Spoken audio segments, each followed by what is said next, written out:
جێدەستیان دیار بۆ لا خزمەتکردن بە بواری هونەر و هەروەها هونەرمەندانی کوردستان بەگشتی بۆ ئەمڕۆژ مەراسیمێکی خەڵاتی ڕێزلێنان دەبەخشنە ئەو هونەرمەندانەی کە لە ناوە و لا دەرەوەی کوردستان بڵێن خەڵاتیان وەرگرتووە دووبارە ئەمان لە پای هەوڵەماندووبوونیان خەڵاتیان پێدەبەخشن. من بەڕێز دکتۆر ڕێژدار کەمال لەگەڵم ئامادەیە کە بەڕێزیان سەرۆکی سەندیکای هونەرمەندانی کوردستانن لە قی سلێمانی و گفتوگۆیەک دەربارەی ئەم مەراسیمە لەگەڵ بەڕێزیان ئەنجام دەدەین. دکتۆرگیان سلااوت لەبێ لە ئەرک نەبێ زۆر سپاس دەکەم. بیرۆکەی ئەنجامدانی مەراسیمێکی لەم شێوەیە و خەڵاتکردنی دووبارەی ئەو هونەرمەندانە چۆن بوو لەلایەن بەڕێستانەوە؟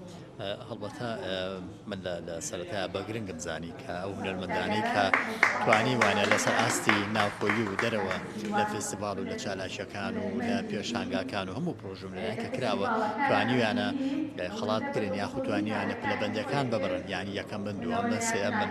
بۆیە پێم باش بوو کە وەکو سەندیکا لە قی سلێمانی هەستین بە ئامادەکردنی یاخود ئامادەسازی مەراسیمێک بۆ پێزانینی ئەو سەرکەوتانی کە هونەرمەندانی ئێمە بەڕاستی بەدەستانهێناوە بچکۆوانە جێگای ڕێزن جێگای تەقدیرن.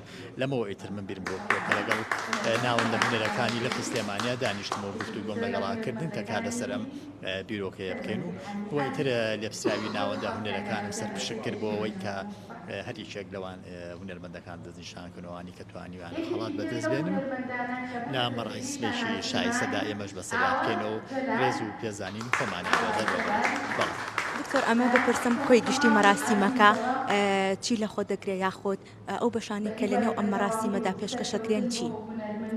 هەڵبەتە جگەلەوەی کە کاری میوزی و گۆرانی لەناو با بڵێ مەراسیمانەیە پێشکەشەکرێت چکە وما بیر نەچێ ئەم چالاکی کە ئەمڕۆ ئەکرێت چوار ناوەندی هونەری جیاواز با بڵێ ڕێزەنانیان بۆ کرێت کە ئەوانیش ناوەندی هونەری شانۆ، ناوەندی سینەما، ناوەندی فیلم، شێوەکاری ناوەندی میوزیکە و کاتەکەشمان هەڵبەتە بەسەر دوو کاتی جیاوازدا دابەش کردووە لە بەروی ڕێژی هونەرمەندەکان ماشەڵا ڕێژەیان زیاترە، بۆیە بەشێکیمان لە کاتژمێر چوارەوە دەست پێ کردو، بەشێکیشیان چێتە کاتژمێر شەشەوانی و سەرجەمە هونەرمەندانە لەم پرۆسێ و لەم مەراسیمە و لەم چالاکیە بەشدارە بن.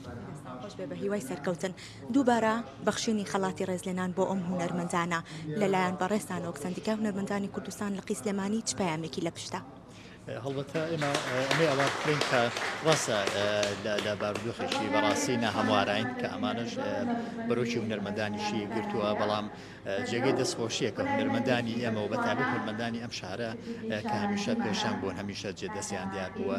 بۆ ئێمە بەسمانە کە وا بکەین کە هەم هونەرمەندانی بەردەوامن لە کار و پرۆژە و بەرهەمی جوانتر و باشتر و بەرزتر و بەپێسەر.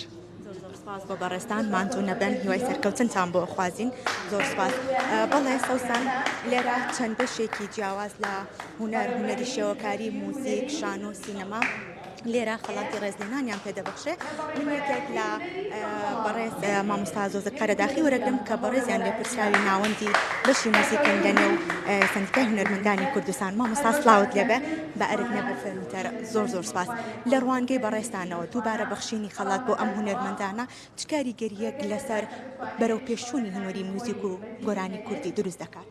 بەڵێ بێگومان هەموو هاندانێک بۆ هەموو ئاسەکانی هونەر گرنگی خۆی هەیە، مەرج نییە مادی بێت، بەڵام گرنگەوەیە پەرە بسێنێ بۆ لایەنی پسپۆری جیاواز. مەسەڵەن پێوێتە سەرەوەی کە ئەنەلایزی مۆزیکی تیابکرێ، خۆت شیکاری شێوەکاری تیابکرێ بە هەمان شێوە بۆ هەموو بەشەکانی کە بگاتە ئەوەی بە هیوای ئەوەی لە ئایندەیە بێ بە خەڵاتی نێودەوڵەتی و بەهۆیەوە هونەرمەندەکە بچێتە پۆلێنێکەوە کە بناسێ وەکو توانایەکی تایبەتی خۆی، نەوەی نوێش سوود لەوە وەرەگرن ئەگەر بەردەوامی هەبێت. ئەم دەست پێشخەریەی سەندیکای هونەرمەندانی کوردستان بە تایبەت بەشی موزیک کە بەڕێستانێک لێپرسراوی ئەو ناوەندە ئەم دەست پێشخەریە بەردەوامی دەبێت؟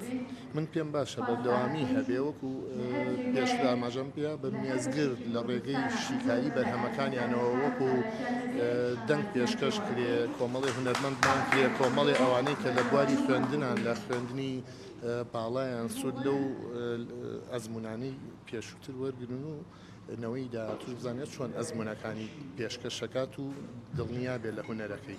زۆر سپاس بۆ بەڕێز هونەرمەند زۆزق قەرەداخی بەڵێ سەوسەنێکێک لا هونەرمەندەکان کە ئەمڕۆ لێرە خەڵاتی ڕێزلێنانیان وەرگرت و خەڵاتی پێبەخشراوە هونەرمەند هێرۆ جەوادە لە بواری هونەری شانۆدا کە جێدەستێکی باڵای هەیە پێم خۆشە هەستی بەڕێزیان بزانین دەربارەی وەرگرتنی ئەم خەڵاتە. هێرۆخان سلااوت لەبێ ئەم کاتت باش بەخشینی خەڵات دووبارە بە تۆی هونەرمەند کە بەڕێستان لە چەندین بواری جیاجای هونەری دراما و شانۆدا بەشداریتان کردووە ئەم خەڵاتە چه هەستێکی لە لای تۆ دروست کرد؟ بێگومان بەسەرکردنەوە هەموو کاتێک بۆ هونەرمەندان جێی فەخر و شانازیە. سندیکای هونەرمەندان ئەتوانم بڵێم چەند جارێک ئەم هەوڵانەیان ناوە بۆ ئێمەی هونەرمەندان و بە تایبەتی قەت خانمانیان فەرامۆش نەکردووە. ئەم خەڵاتانە ئێمە بە پاڵپشتی شارەکەمان خێزانەکەمان ئەوانی کە لە دەور پشتمانان کە توانیان ئەو سوپاگەوری کە لە پشتمانە بتوانیمان ئەو کارە باشانە بکەین کە لەم ئێوارە جوانەیە و لە شاری سلێمانیە و کۆمەڵە لە هونەرمەند لە شارەکانی ترەوە هاتوون بۆ ئێرە ئەمە جێگەی خۆشحاڵیە بۆ ئێمە. سپاس بۆ هونەرمەند بەڕێز هێرۆ جەواد بە هیوای سەرکەوتن بۆ بەڕێستان. بڵێ سەوسان سندیکای هونەرمەندانی کوردستان وەک هەمیشە جێدەستی دیار بۆ لە پاڵپشتیکردنی خۆی لە هونەر و هونەرمەندان ئەمڕۆژ لێرە خەڵاتی ڕێزلێنان دەبەخشێتە 6 هونەرمەندی بوارە جیاوازەکانی هونەر.